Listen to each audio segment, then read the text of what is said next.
Bueno, estamos aquí en este espacio tan importante del webinar. En este momento nos encontramos con estudiantes del grupo de Fundamentos de Comercio Internacional, del programa de Finanzas y Comercio Internacional y de Negocios y Relaciones Internacionales.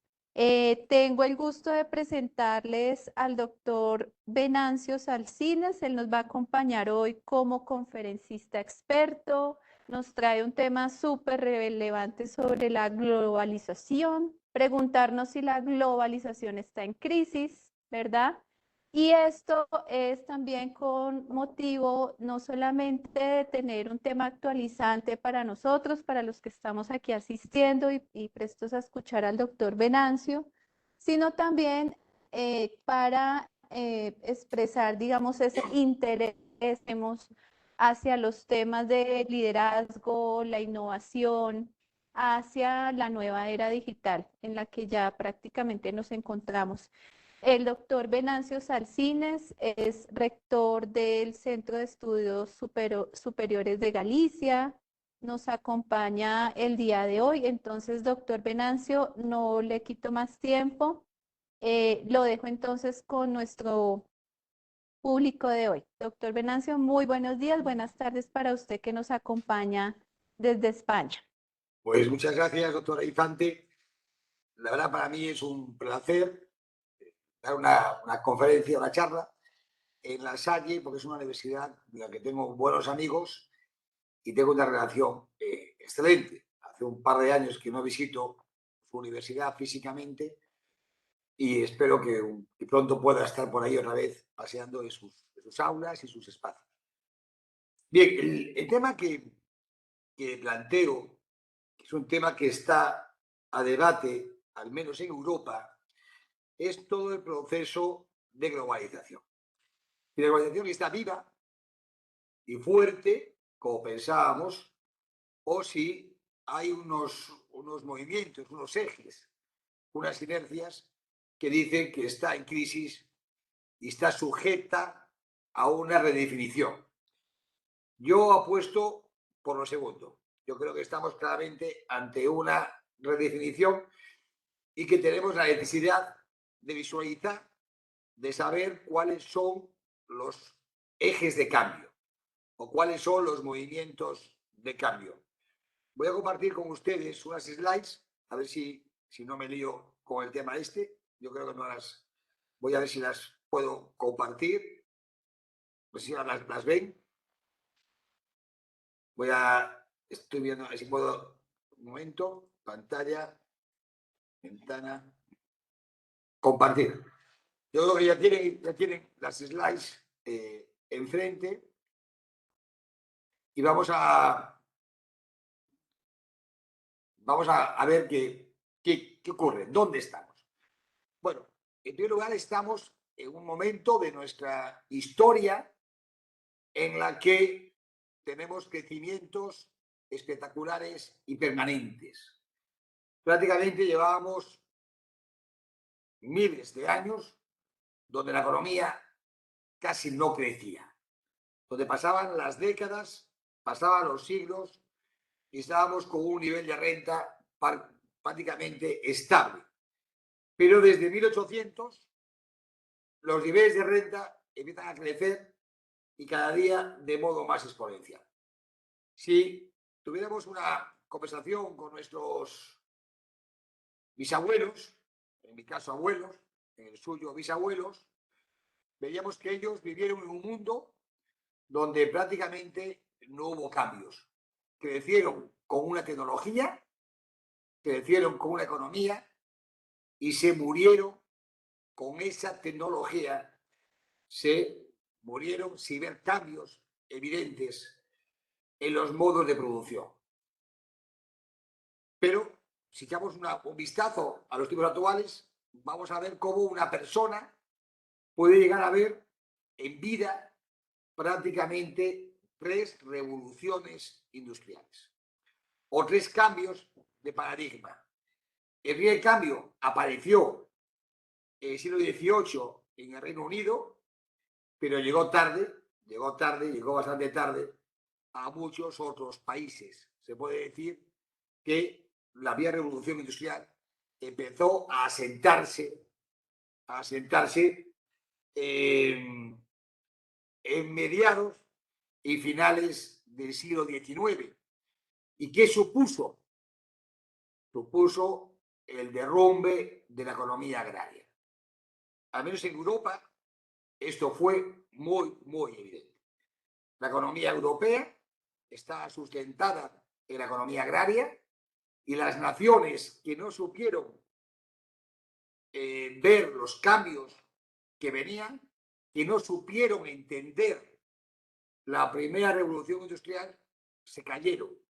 Se cayeron y a veces se cayeron en la propia ignorancia.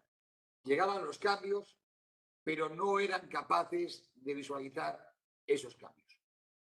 En el caso europeo, el efecto es muy sencillo. Ahí vienen todos los flujos migratorios. Ahí viene, en ese momento del siglo XIX, con ese derribo de la economía agraria, es lo que sustenta los flujos migratorios de Irlanda, de España, de Polonia, de Centro Europa, que va buscando, casi siempre, naciones de América Latina donde puedan llevar una vida que no podían llevar esos países de origen porque su economía se tambaleaba, su economía se destrozaba. Y a veces uno piensa que la gente emigró hacia América en el 19 porque eran pobres, porque pertenecían a economías pobres. No, pertenecían a economías ricas. Ahí están estos edificios monumentales que invaden todas las regiones europeas, con lo cual detrás de ellas siempre hay renta y siempre hay crecimiento, pero que no fueron quien de evitar que la primera revolución industrial destrozase y eliminase el bienestar de una gran parte de Europa, ¿no? Bien. ¿Y qué pasa hoy? Con esto, con lo anterior, dejo un momento de compartir, con lo anterior, a ver si puedo dejar de compartir y pueden a visualizar. Aquí, bien. Con lo anterior, ¿qué visualizamos? Con lo anterior que visualizamos es que los cambios en los paradigmas económicos afectan con toda seguridad a todos los territorios. Por tanto, necesitamos saber en qué paradigma nos encontramos o hacia cuál caminamos para poder preparar un territorio para ese cambio. Lo que hoy pasa, y por ese motivo se puede decir que la globalización sufre, es porque llevamos 40 años, prácticamente 40 años, desde los 70, con una dinámica que se basa en que una economía diseña Europa, diseña Estados Unidos y se produce en otro mercado. No se produce donde se diseña, se produce en otro mercado. El paradigma o elemento más evidente es la economía china, donde aquí se produce en China. Y después la mercancía desde China se vende en otras economías. También, obviamente, en la economía que diseñó, pero también se vende en otras muchas economías. Es un círculo. Diseño, producción y venta. Eso es la globalización. Eso es la globalización. Un reparto de roles internacional donde unos países se convierten en países fábrica, en países que fabrican y después exportan a otros. China, como indico, es el caso más relevante. ¿Qué ocurre hoy? Que no ocurrió durante los últimos 40 años. Y además esta fase es la fase que afectó muchísimo a economías como la norteamericana en una parte de su territorio, que es el este, el norte y el este de Estados Unidos, en lo que se llama el cinturón de óxido, que son todos los estados norteños que tenían un fuerte sesgo industrial y que fue desplazado por la economía china o los países asiáticos, y que, por otra parte, ahí hay una buena parte del electorado que aplaude e impulsa a Donald Trump, que es un gran defensor de los nuevos juegos económicos y políticos. Bien, durante esos 40 años trasladamos industria hacia otras naciones y hacemos este proceso. ¿Hoy qué ocurre? Hoy ocurre que esas naciones que eran emergentes y en algunos casos subdesarrolladas, hoy son ya economías maduras, con clases medias importantes, en todo caso, que van creciendo. Y en consecuencia, esas economías que estaban hechas a producir, hoy no solo producen, sino que consumen lo que produce. Entonces, cuando la compañía norteamericana o la compañía europea plantea la producción en China, lo que puede ocurrir es que ese producto ya se consuma en China y en consecuencia no llegue a la economía a la que tenía que llegar como exportación. ¿Por qué? Porque la clase media asiática, y también ocurre en determinadas partes de América Latina, la nueva clase media demanda esa producción. En consecuencia, si la demanda, parece natural que primero alimente ese país y después el resto vaya a otras economías. Y esto se convierte en un elemento muy importante, sobre todo si hablamos de los inputs intermedios, si hablamos de microchips, si hablamos de tecnología necesaria para construir otros productos. Si yo mi proceso de construcción de productos de vanguardia resulta que los elementos necesarios para ese producto que yo producía en Asia ahora se consumen en Asia y alimentan a una clase media asiática, esto no va a llegar a mi mercado. Esto no llega a mi mercado.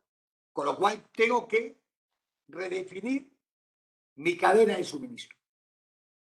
Hay que redefinir la cadena de suministro porque yo tengo que asegurarme que cuando yo ensamble en otro país o otra economía, yo tengo suministro para ensamblaje. Y ahora esto no está tan claro. Vuelvo a compartir pantalla.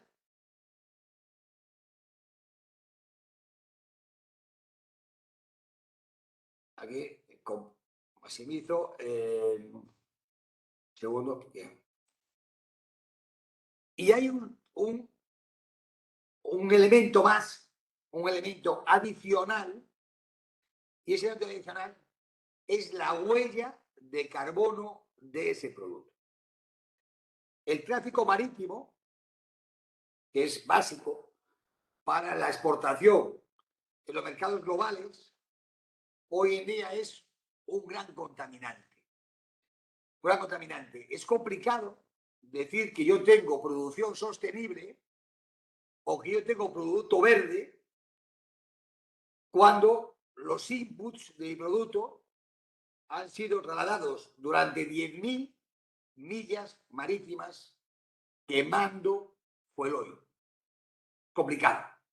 ¿Cómo puedo decir yo que vendo ropa sostenible producida con fibras vegetales, que es ideal como elemento de sostenibilidad, cuando he quemado fuel oil, que es el combustible con mayor impacto contaminante, durante 10.000 millas marítimas?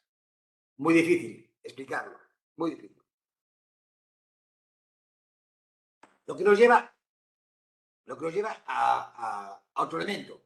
Pero estos dos elementos, la huella de carbono, la contaminación de transporte marítimo de larga distancia y el nuevo juego de las cadenas de suministro afectan y mucho al proceso de globalización.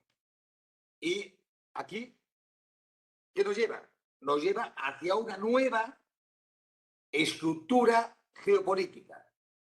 Yo digo, parafraseando, que volvemos hacia el pasado, que volvemos hacia atrás 2000 años y volvemos al mundo de los imperios regionales. Siempre ha habido imperios regionales. Siempre el mundo ha estado dividido por líderes regionales y él ahora, los últimos 40, 50 años, 70 años, desde la Segunda Guerra Mundial, cuando hablábamos de líderes mundiales. Yo creo que esto tiende a desaparecer. Los líderes mundiales cada día van a ser menos mundiales y sí van a ser esencialmente líderes regionales. ¿Qué os encontramos? Bueno, aquí el ejemplo de China, pero que ya habla de China, se puede hablar de Camboya, de Laos, de Vietnam, otras economías, pero China es el mejor ejemplo. China, en el año 80, tenía ocupados en el sector servicios 55 millones de personas, o tiene ocupados en servicios 358 millones. De hecho, en el 20, el sector servicios ya era predominante en la economía china, la industria jugaba un segundo papel y la agricultura ya era el tercer sector económico de China. Había perdido esa posición de dominio que tenía 20 años antes. Hoy China tiene 750 millones de ocupados, tiene un nivel de vida, su clase media, que ya es una realidad y es fuerte, muy parecido al que tenía clase media en España hace 30 años. Y tiene prácticamente viviendo en áreas urbanas a cerca de 500 millones de personas. Es decir, el cambio en el rostro de China, en el rostro económico de China, es muy, muy importante. Tanto que pasa de ser un país fábrica a ser un país consumidor. Hoy China es población urbana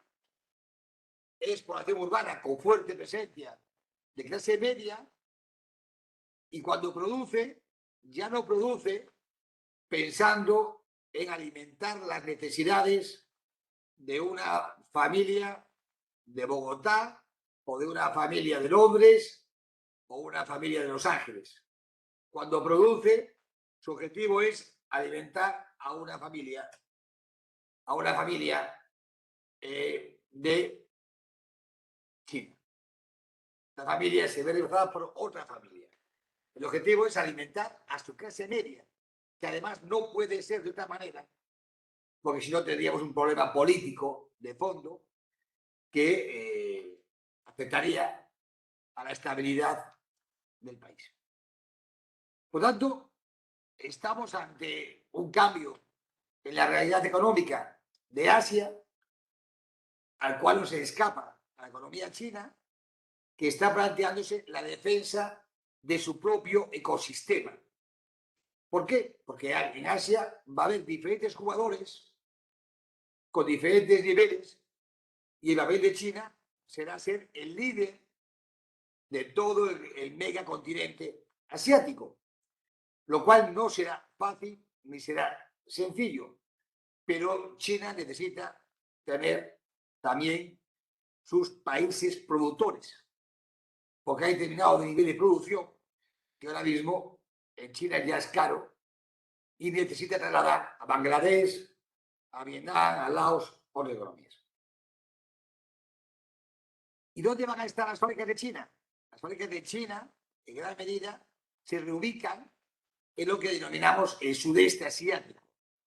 Y esa parte del mundo que está tan poco visualizada, al menos desde Europa, supongo que desde Colombia será algo parecido, una parte del mundo que casi no vemos, porque cuando miramos a los globos terráqueos se os escapa, y a veces se cree que lo que no se ve no existe, en esa parte del mundo viven 600 millones de personas. 600 millones que van a un ritmo rápido de crecimiento y de mejora y que se van a convertir en un ecosistema propio con grandes potencias intentando liderarlo. China, la primera, pero no olvidemos que ahí también está Japón y no olvidemos también que está la India. Es decir, tenemos un sudeste asiático con al menos 3 grandes jugadores y que no le hará la vida fácil a China si intenta ser la única economía que lo lidere. Y Asia, que no llega más, que no se acaba aquí, Asia también llega hasta lo que sería Oriente Próximo y la parte de Persia, que es Irán, y la parte árabe, que es el Golfo, con Arabia Saudí al frente. Estamos en otro polo distinto y otro polo con vida propia, pero que aquí, en este caso, estamos faltos de liderazgo porque ninguna economía es capaz de liderar y será muy difícil que así sea, porque el mundo musulmán lleva 1400 años dividido en 2 grandes corrientes, la sunita y la chiita, que entre ellas no tienen vías de diálogo, son como el aceite y el agua. Pueden estar cerca, pero no nunca mezclados. América Latina, que tiene su propio desarrollo de crecimiento y su propio eje de crecimiento, a mi juicio, tiene que tener como metas el desarrollo de sus materias primas y petróleo, y tiene en paralelo que buscar una solidez financiera. Yo creo que aquí Colombia es un país que podría ser referencia. Y es más, yo que he estado en Colombia tantas y tantas veces, vuelvo a dejar de compartir a la pantalla original. Yo que he estado tantas veces en Colombia, yo creo que Colombia está llamada a ser con México y con Brasil el líder regional. El líder regional. América Latina tiene 3 grandes líderes que son México, Brasil y Colombia. Esto a mi juicio. Sin embargo, a juicio de los colombianos, siempre me llamó mucho la atención de que muchos de ellos pensaban que su papel lo jugaba Argentina. Lo jugaba Argentina. Argentina está inmersa en una grave crisis económica y social, pero hace 10 años, hace realmente 14 años, que empecé a viajar yo a Colombia, a Bogotá, esto ya se pensaba que su rol de tercera gran potencia lo jugaba Argentina. A mi juicio, nunca ha sido así.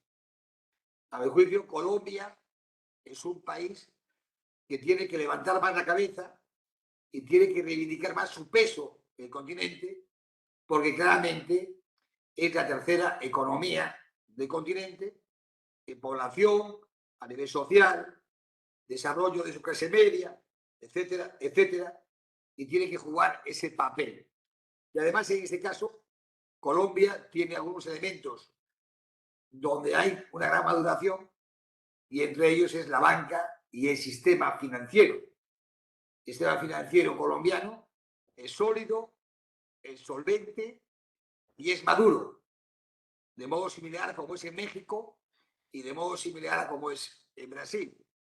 Y en todo caso es mucho más potente y fuerte que en otras economías de la región. Y ese es el papel que tiene que jugar la búsqueda del desarrollo y la creación de una clase media amplia. Aquí el tema no es tener clase media, el tema es que la clase media sea la clase mayoritaria. Y eso implica unos determinados niveles de igualdad social y de mejora de la capacidad de compra de las familias. Estoy pensando de modo fundamental en sanidad, en vivienda y en educación. Los tres grandes ejes donde deben de caminar siempre los caballos de la igualdad. Vuelvo a compartir pantalla.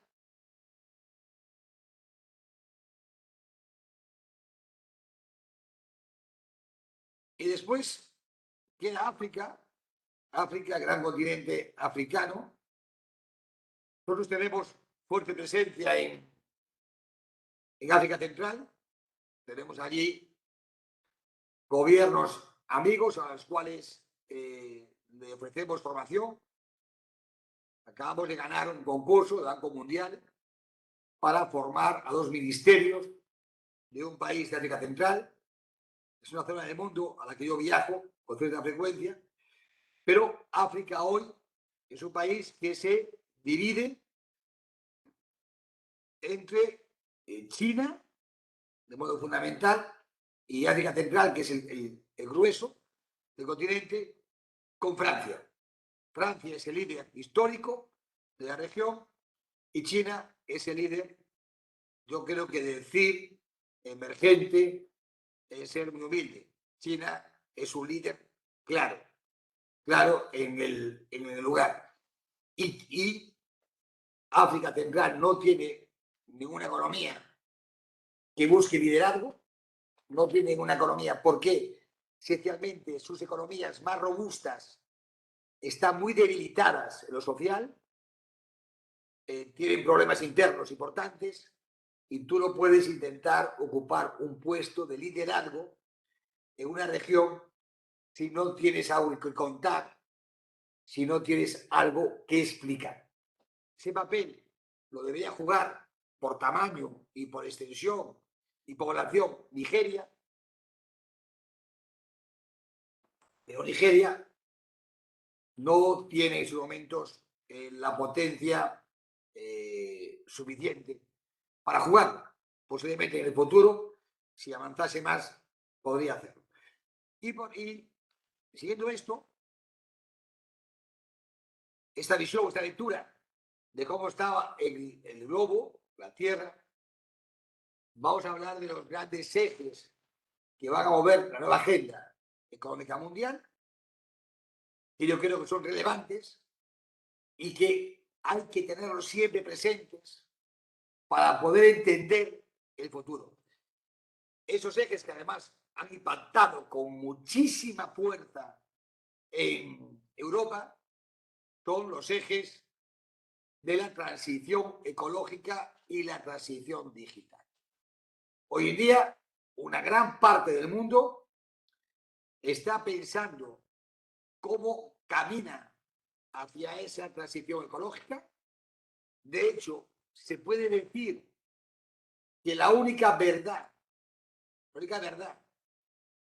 que une las mentes de todos los gobiernos del mundo es el cambio climático. Nadie, absolutamente nadie, niega que estamos en una fase de calentamiento global. Algunos pensarán que es una fase natural dentro de la propia vida de la Tierra y otros pensarán que puede ser así, pero nosotros estamos ayudando a que sea más rápida y en consecuencia más nociva, por lo cual deberíamos intentar reducirle su velocidad de aceleración. Por eso se puede decir que todas las economías del mundo tienen en su agenda la sostenibilidad y esto afecta a multitud de elementos, desde construcción, textil, energías renovables, combustibles biosintéticos, etcétera, etcétera, etcétera. Y la parte digital es todo el proceso que habla de los nuevos procesos empresariales y que beben y comulgan con lo digital. Y aquí, aquí entramos en algo que es esencial, que son los objetivos de emisiones cero que en el caso de Europa son para el 2050 y en otras economías en otras fechas. Trabajamos frente a ello y esto nos afecta y de modo relevante porque esto afecta al transporte marítimo y de modo fundamental marítimo, porque el transporte de carretera lo podemos compensar con vehículo eléctrico o con combustibles sintéticos. Pero no podemos hacer lo mismo de momento porque no tenemos energía verde para el transporte de larga distancia. En consecuencia, esto nos va a llevar a lo que se denomina la cultura del kilómetro cero. La cultura del kilómetro cero. Kilómetro cero puede ser, en unos casos, el estado de Cundinamarca, en otros puede ser Bogotá y en otros pues puede ser Colombia, Venezuela y Ecuador.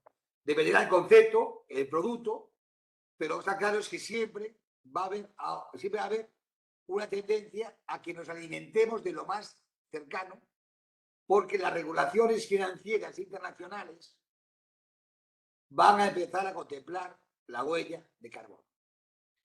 Y todo el mundo lo va a empezar a incorporar a su agenda pública. Habrá estados que lo harán de buena gana, contentos de hacerlo,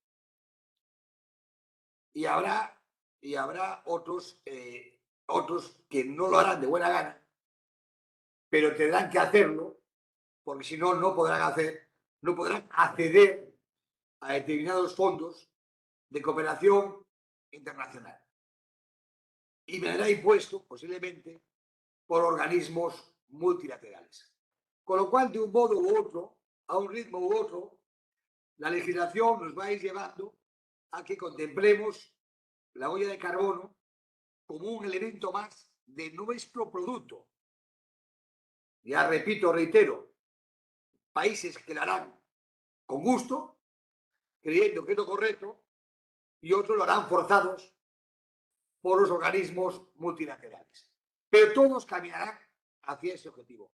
Y eso, si trabajamos en kilómetro cero, o teniendo en cuenta que el kilómetro cero será decisivo, lo que nos lleva es hacia el espacio de las regiones. Nos va a llevar a un mundo repartido en grandes regiones con líderes regionales y pensando que la cadena de suministro que alimente las industrias tiene que quedar cerca de casa. Cerca de casa. Cerca de casa puede ser que una fábrica colombiana facture para una fábrica de Texas. ¿Por qué? Porque China quedará muy lejos. Y aparte, no solo quedará muy lejos China, sino porque no está claro que ese producto pueda retornar de China a Texas. Y habrá una redefinición de todos los procesos y habrá unos cambios que parece que son evidentes, y que en el caso de Europa, esa región nos va a aproximar bastante a lo que era el Imperio Romano del año cero. El Imperio Romano del año cero era una área que era hasta el norte de Europa y el norte de África. Esencialmente era la gran área de influencia del Mediterráneo. Yo creo que en nuestro caso, el caso europeo, veremos cómo todo lo que es el área regional que se sustenta o que está cerca del Mediterráneo, se conformará como un espacio prácticamente único, con diferentes roles, pero que será más dominante. Por ejemplo, ahora mismo, si van allí al barrio andino, verán que tienen la tienda de ropa Zara. Esa fábrica es de mi ciudad, es de mi ciudad, aquí tiene su central y aquí vive el dueño de la compañía. Ese señor tiene 3 millones de trabajadores indirectos. 3 millones de trabajadores e indirectos. Pues cada día produce más en Turquía, que sería nuestro kilómetro cero, y produce menos en Bangladesh. Dicho esto, en Bangladesh aún mantiene cerca de 1 millón de trabajadores. Por tanto, eso es lo que visualizo. Creo que ese es el futuro.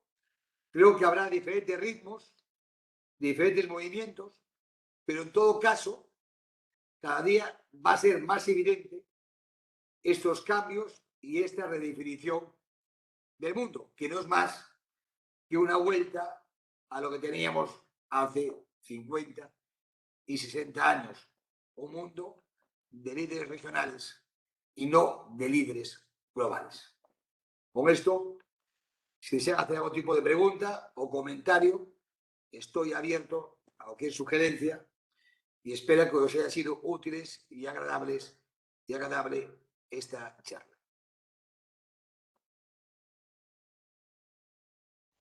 Bueno, doctor Venancio, pues muchas gracias por yo creo que nos abre bastante los ojos frente a este nuevo contexto. Creo que esta corta charla nos deja como sobre una reflexión importante y es qué hacer nosotros como profesionales en negocios, en finanzas, en comercio y por supuesto esto amerita hablar desde lo político en las relaciones internacionales.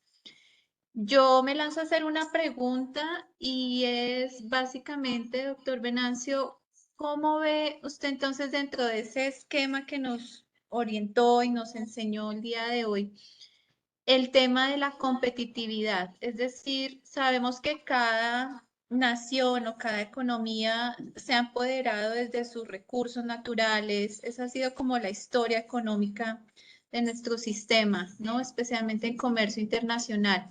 Entonces, ¿cómo vemos entonces o cuál es su apreciación frente a la competitividad?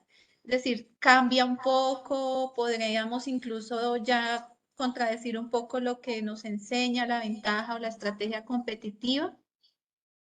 Sí, siempre el precio ha sido un elemento básico a la hora de plantear una estrategia comercial, pero yo creo que al precio habrá que sumarle también la huella de carbono de ese producto.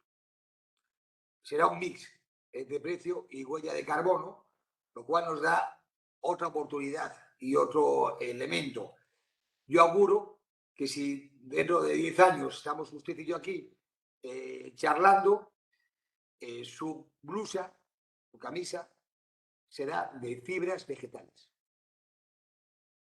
No como ahora, tal cual el algodón o de otro material, será posiblemente hecha de fibras vegetales que habrán sido sacadas de maderas válidas. En el caso de Europa sería el eucalipto, el árbol que lo alimentaría. En el caso de Colombia, pues no sé si será bien o no el eucalipto, pero veremos cambios evidentes, ¿no? Yo creo que en el caso de Colombia, es una economía que he visitado muchas veces, tiene un motor de crecimiento interior que es muy fuerte, que es su propio mercado. Colombia es el doble que España, es el doble que España en extensión, aunque la mayoría de la población vive en la mitad del país, la otra mitad del país tiene baja demografía, pero ustedes tienen un elemento de desarrollo que no es menor, que es el mercado nacional. El mercado nacional. Eso quiere decir que ahora llegar de Bogotá a Cartagena de Indias en un camión es prácticamente como para alguien de España llegar a Moscú. Y Moscú lo vemos lejísimo. Lejísimo. Un camión que tarda 24 horas o 20 horas, 24 horas en llegar desde Bogotá a Cartagena, eso quiere decir que el mercado de Cartagena es posiblemente un mercado muy local, donde estará siendo alimentado por las compañías más próximas. Esto todo va a mudar, porque a la medida que las vías que unifican el mercado sean unas vías cada vez más válidas, vamos a encontrar a pequeño empresario, no al gigante, el gigante se mueve por todo el país, pero vamos a encontrar a pequeño y mediano empresario intentando no vender en Ecuador, sino si es de Cali intentando vender en Medellín. ¿Por qué lo va a poder adoptar? Esto tampoco no es ningún descubrimiento, es algo que pasó en España. Nosotros en España hace 40 años no teníamos vías rápidas y entonces dicen a veces España exporta poco. Yo digo, es que España, bueno, exporta más de lo que parece, pero durante 40 años el objetivo de nuestras compañías medianas no era vender en su región, que ya lo hacían. Y por eso la región era líderes. El objetivo era vender en la otra región, y en la otra, y en la otra. ¿Por qué? Porque llevábamos cientos de años donde, dada la extensión del país, era muy complicado acceder a otros mercados. Entonces, teníamos un país atomizado con líderes provinciales que de repente se extendieron como líderes nacionales. Yo creo que Colombia va a seguir ese camino, va a haber mucha compañía mediana que su meta no va a ser tanto Ecuador o Panamá, sino que su meta va a ser vender en esa otra ciudad donde no está o está con poca presencia. Es un elemento de crecimiento interior. Dicho esto, si hablamos como país, yo creo que Colombia debería intentar liderar América Central, Centroamérica, porque México no ha jugado ese papel. México está permanentemente mirando al norte. Permanentemente mirando al norte. México no mira para Guatemala, ni mira para Honduras, ni mira para Salvador. Llevan toda la vida dándole la espalda. Esto que no me escuchen mis amigos mexicanos, que a lo mejor no les gusta, que llevan toda la vida dándole la espalda a Guatemala y mirando hacia Texas. No hay un líder fuerte en América Central.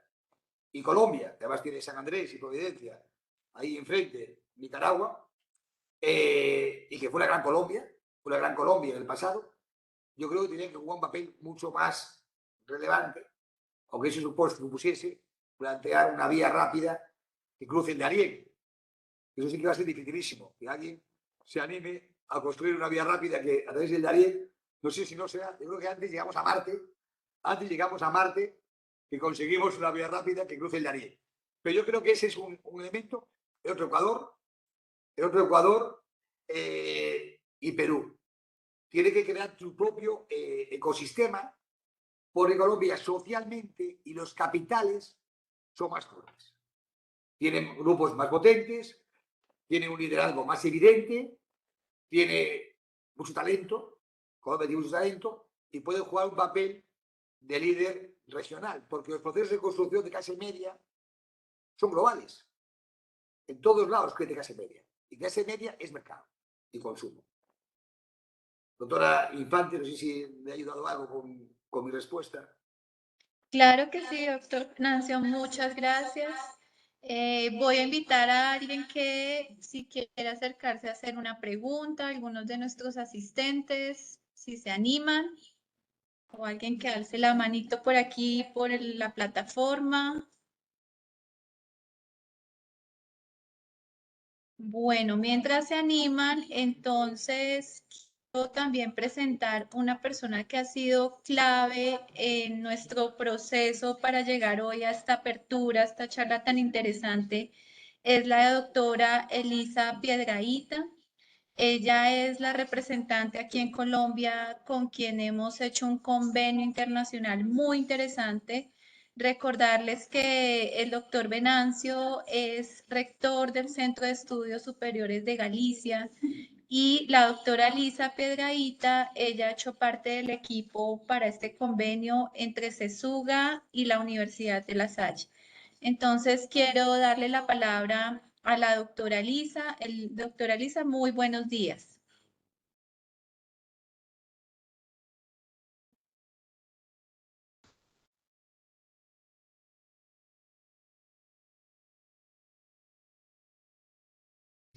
Veremos si la doctora Lisa se conecta. Creo que ya estaba ahí.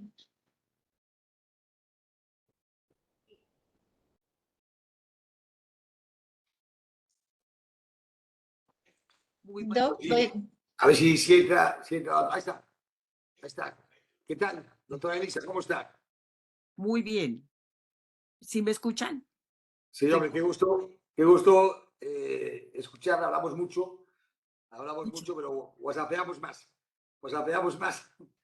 Y la verdad que hace ya un tiempo que no estoy en Bogotá y no tengo oportunidad de darle un abrazo y tomar con ella un café como tomamos tantas y tantas veces a Tantas lo largo de veces. Colombia.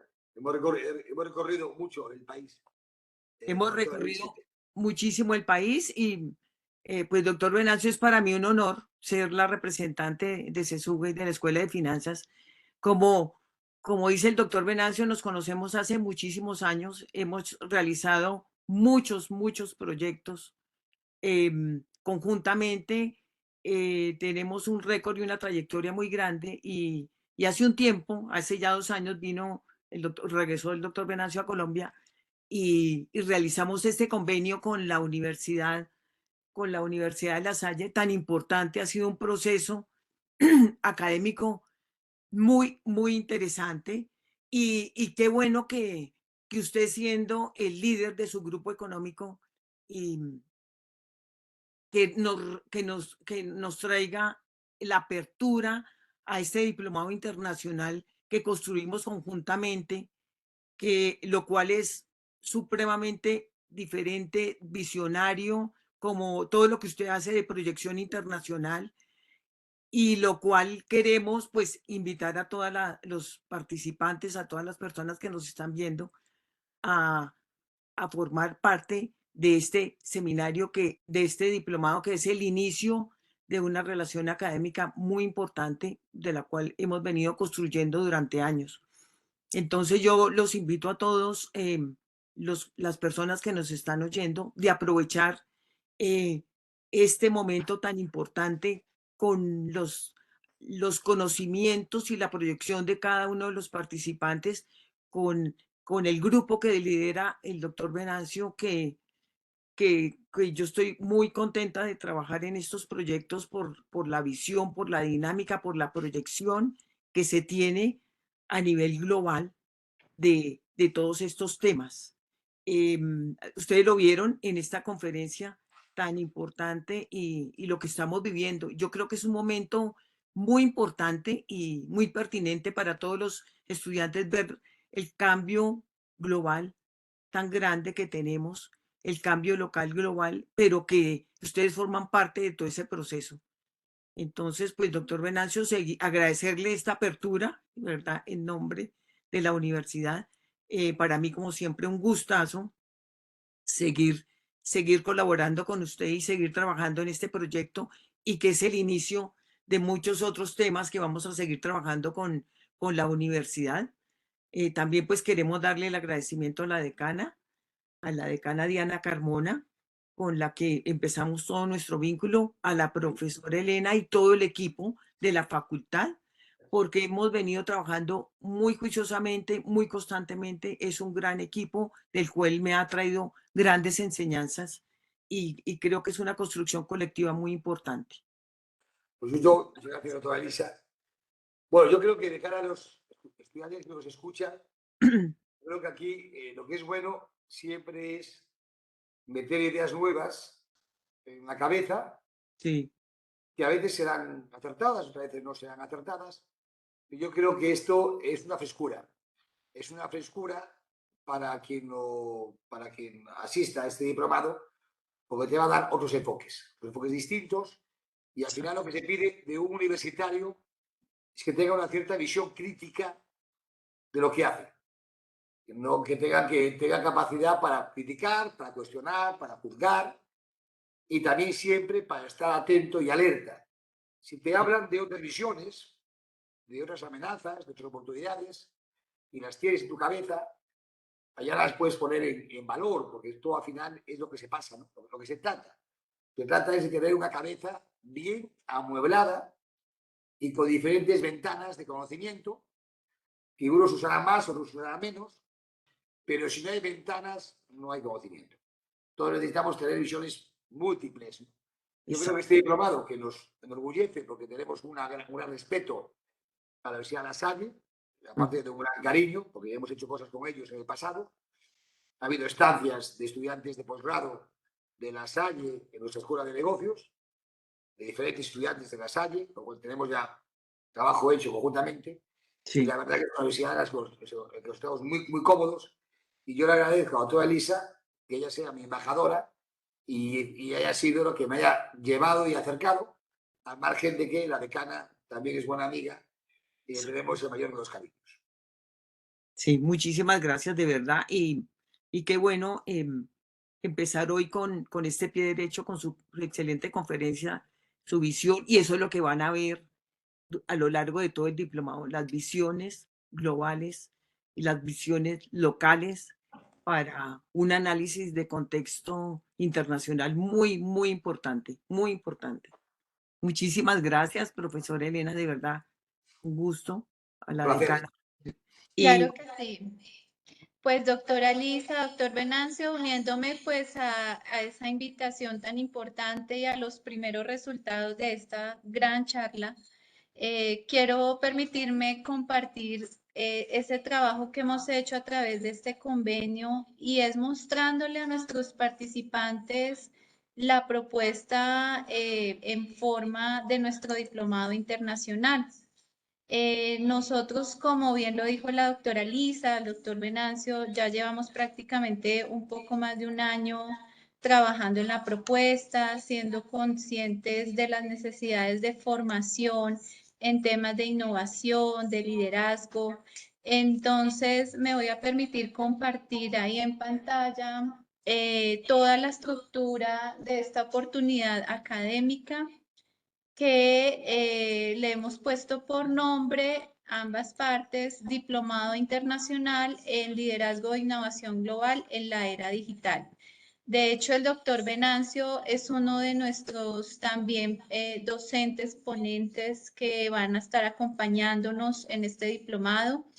Tenemos profesores de diferentes países, Argentina, Chile, Colombia, Estados Unidos, España, México y Perú. Y es un diplomado que, por supuesto, va en una metodología de remoto, es flexible dentro de su proceso académico.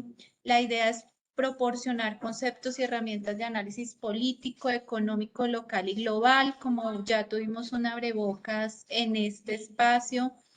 Formar en fundamentos y procesos de tomas de decisiones para la innovación empresarial y el marketing, desarrollar capacidades de liderazgo frente a un entorno cultural digital y en un espacio de 144 horas, pues vamos a tener básicamente 6 módulos, pero aproximadamente van a ser prácticamente 20 conferencistas, 20 formadores que nos van a acompañar de los países que ya mencioné. En un primer módulo vamos a cursar el tema de análisis político, económico, local y global.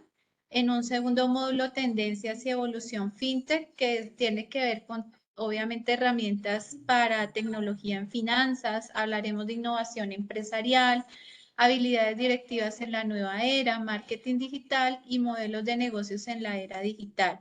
Está orientado para diferentes niveles es decir, de formación académica, técnicos, tecnólogos, profesionales, que queramos aprender de liderazgo e innovación. Como ya lo dije, es una modalidad virtual. La idea es que los días martes, miércoles y jueves estemos atentos en franja de la tarde, de 6 a 10 de la noche, hora de Colombia. Y hay algo interesante para los asistentes, especialmente quienes participen de este diplomado y seamos estudiantes. Y es que este diplomado equivale a una de las selectivas disciplinares e interdisciplinares. Es decir, quienes cursen este diplomado ya tendrían básicamente los 3 créditos de una de estas selectivas de su formación o de su carrera. Es decir, aquí ya hay como un plus para quienes estamos en ese proyecto académico, para nuestra profesión. Entonces es para que se inscriban, invitarlos. Y creo que ya para nuestros egresados y externos, básicamente creo que es una oportunidad de actualización. Entonces, invito a todos los participantes a que visiten el portal de la universidad.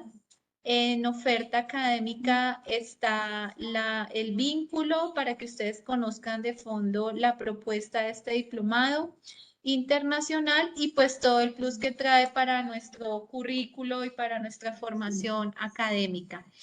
Entonces, doctor Venancio, doctora Lisa, y a nuestros asistentes agradecerles enormemente por esa participación.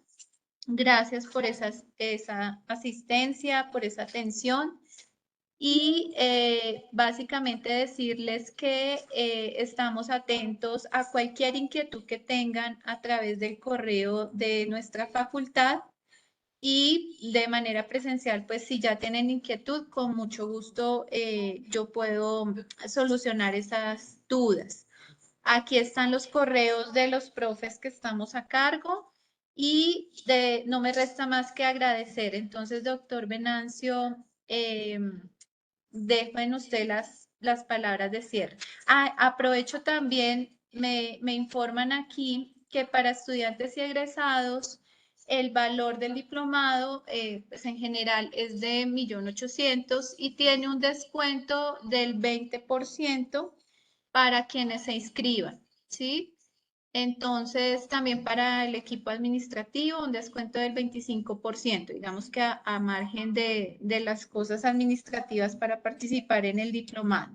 Entonces, le daré la palabra al doctor Venancio para que nos despida y nos haga el cierre formal de este espacio que abre una oportunidad como es este diplomado internacional. Pues muchas gracias, doctora Elena. Aquí un abrazo desde España, la ciudad de La Coruña, donde sí estamos en hora de la comida, que aquí ya está día, pero ahí estamos, esperando que termine, aunque haré ahora cuando termine, ir a comer con mis compañeros.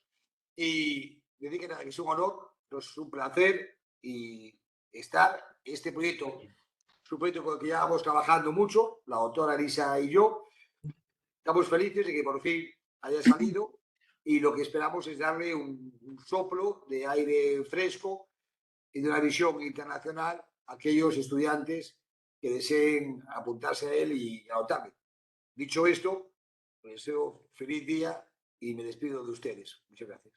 Muchísimas gracias. Bueno, doctor Venancio, muchísimas gracias. Doctora Elisa, muchas gracias. Y a nuestros asistentes, muchas gracias. Y un excelente día para todos y todas. Lo mismo para ti. Muchas gracias. Feliz día. Gracias.